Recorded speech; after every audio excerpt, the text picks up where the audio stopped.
স্বাগত জানাচ্ছি। আমি লাকি দেবী। বিষয় হচ্ছে আজকে সপ্তম শ্রেণীর বিজ্ঞান বিষয় থেকে নবম অধ্যায় তাপ ও তাপমাত্রা নিয়ে আজকের ক্লাস।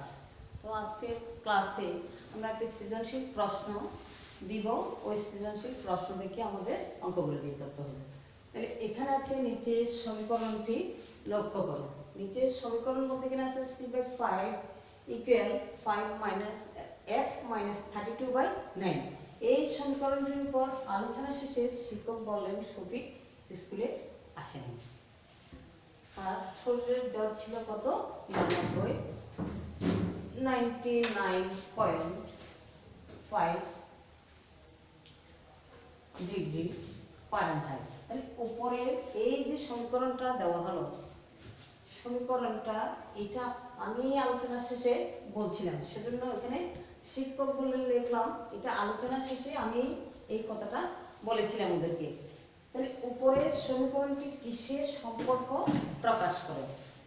উপরের সমীকরণটি কিসের সম্পর্ক? এটা হচ্ছে এই যে এখানে আছে সেলসিয়াস আছে আর আছে এখানে ফারেনহাইট। তাহলে উপরের সমীকরণটি সেলসিয়াস স্কেল এবং ফারেনহাইট স্কেলের মধ্যে সম্পর্ক প্রকাশ করে। এই এক নম্বরের উত্তর হচ্ছে এখানে সেলসিয়াস স্কেল এবং ফারেনহাইট স্কেলের সম্পর্ক প্রকাশ করে। তারপর খ নম্বরে আছে থার্মোমিটার কেন ব্যবহার করা হয়? আমরা থার্মোমিটার সাধারণত জ্বর মাপার জন্য বিভিন্ন কাজে ব্যবহার করি। যেমন এই যে জ্বর হলে আমরা থার্মোমিটার ব্যবহার করি। যখন বৃষ্টি পড়ে তখন বৃষ্টির এই যে আজকে কত ডিগ্রি পড়লো সেটার জন্য তাপমাত্রা ওইটার জন্য আমরা কি করি? ব্যবহার করি থার্মোমিটার। আবার হচ্ছে কোনো এই আজকে কত ডিগ্রি গরম পড়তেছে সেটাও জানার জন্য আমরা কি করি? থার্মোমিটারটা ব্যবহার করি। তাহলে এই যে আর ল্যাবরেটরিতে ব্যবহার করা হয়, এই জন্য আমরা থার্মোমিটারটা ব্যবহার করি। তাহলে থার্মোমিটার কেন ব্যবহার করি? আমরা তাপমাত্রা জানার জন্য থার্মোমিটারটা ব্যবহার করি। তারপর আছে এই যে আমরা বললাম শফিক স্কুলে আসেনি। যেদিন আমরা ক্লাস 10 সেদিন শফিক স্কুলে ছিল না। কেন ছিল না? তার শরীরে জ্বর ছিল কত? 99.5 ডিগ্রি ফারেনহাইট। তাহলে এখানে বলছে শফিকের তাপমাত্রা সেলসিয়াস স্কেলে প্রকাশ করে। এখানে ফারেনহাইট স্কেলে দেওয়া আছে, এটাকে কি করতে হবে? আমাদের সেলসিয়াস স্কেলে প্রকাশ করতে হবে।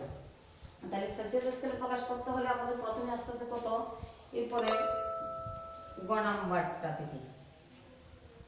গ নাম্বারে আছে তাহলে উপরে এই যে সমীকরণ, এই সমীকরণের আলোকে আমরা সেলসিয়াস স্কেলে করব, প্রকাশ করব। সেলসিয়াস স্কেলে প্রকাশ করতে গেলে আমাদের সমীকরণটি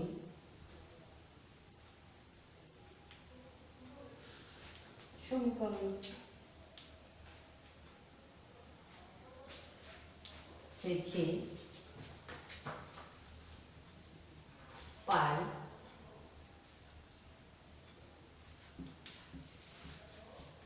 সমীকরণটি থেকে আমরা কি পাই? আমাদের সমীকরণটি দেওয়া আছে কি?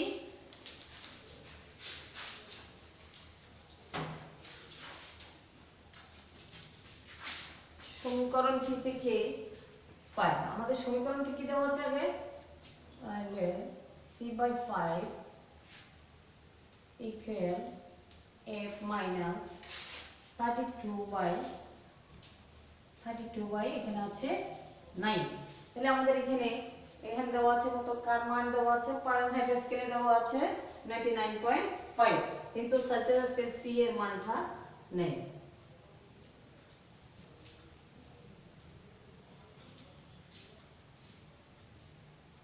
আমরা জানি সমীকরণটি,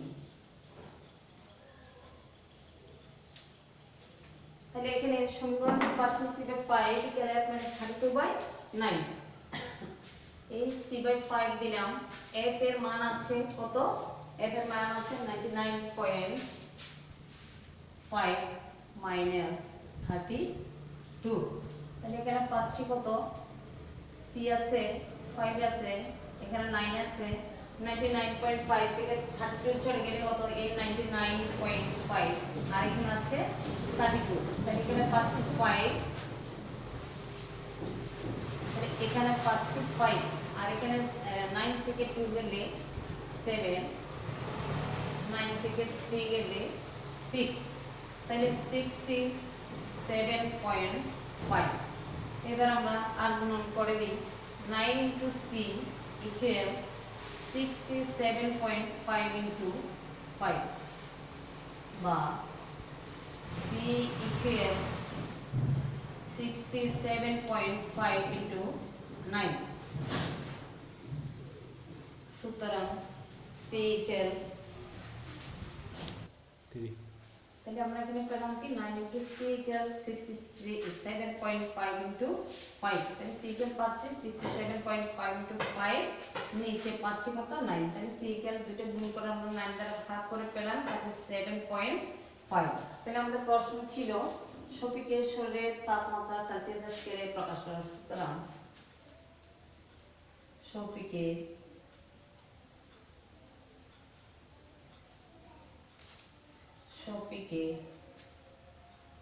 শরীরের তাপমাত্রা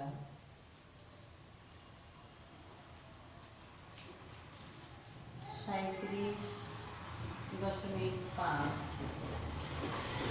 ডিগ্রি সেলসিয়াস)। আমাদের ক নম্বরে ছিল শফিকের শরীরের তাপমাত্রা সেলসিয়াস স্কেলে প্রকাশ করতে। তাহলে আমরা শফিকের শরীরের তাপমাত্রা পেলাম 37.5 ডিগ্রি সেলসিয়াস। এবার আমরা ঘ নম্বরে আছে সমীকরণের আলোকে থার্মোমিটার দুটির তুলনা করো। সমীকরণের আলোকে থার্মোমিটার দুটির আলোচনা করো। প্রথমে আছে সমীকরণের আলোকে থার্মোমিটার দুটির আলোচনা করা। তাহলে এই সমীকরণের মধ্যে কি কি দেওয়া আছে? সমীকরণ দুটির মধ্যে স্কেল দুটির নাম কি? সমীকরণের আলোকে থার্মোমিটার দুটির স্কেল দুটির নাম হচ্ছে সেলসিয়াস স্কেল, একটা হচ্ছে সেলসিয়াস স্কেল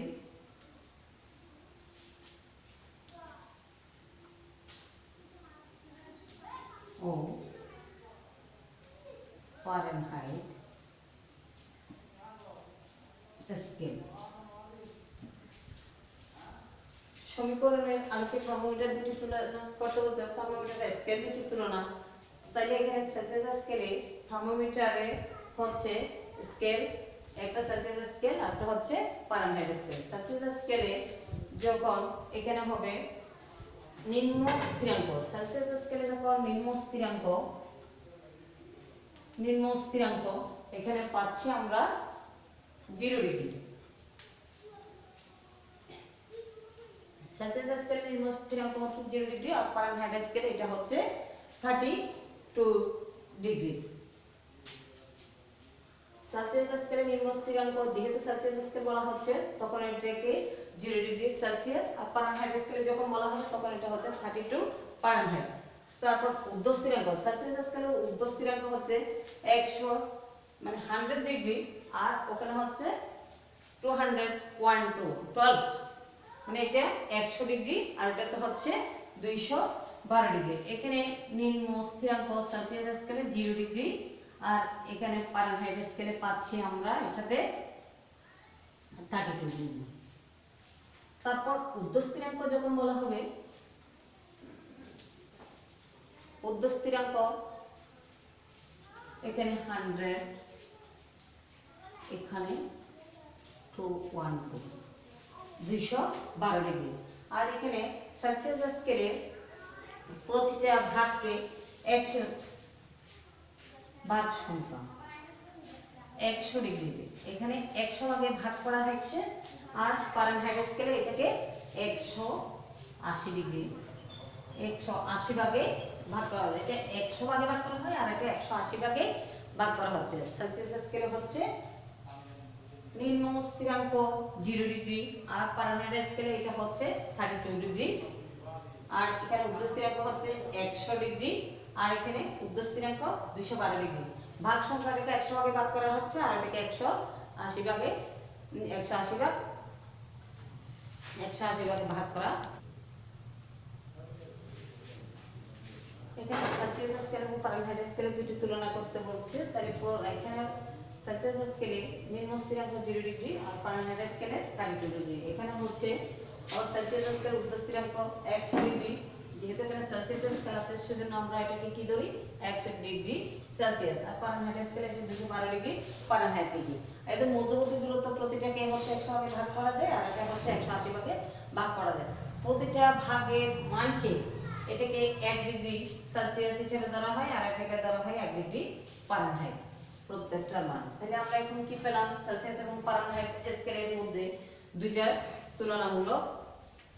মধ্যে তুলনা করা হলো। প্রত্যেকটা ভাগের মান হচ্ছে 1 ডিগ্রি আর এটা ফারেনহাইটে 1 ডিগ্রি করে পেলাম।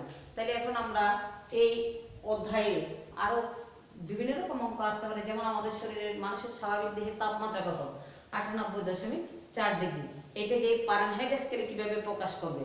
একে এই সূত্রটা দিয়ে যে আগে গ নম্বরে যে সূত্রটা ছিল এই গ নম্বর থেকে আমরা এটা পাবো। এই চ্যাপ্টারটা তোমরা পুরোপুরি আয়ত্ত করে ফেলবা এবং বাকি অঙ্কগুলো এখানে যা আছে করার চেষ্টা করবা।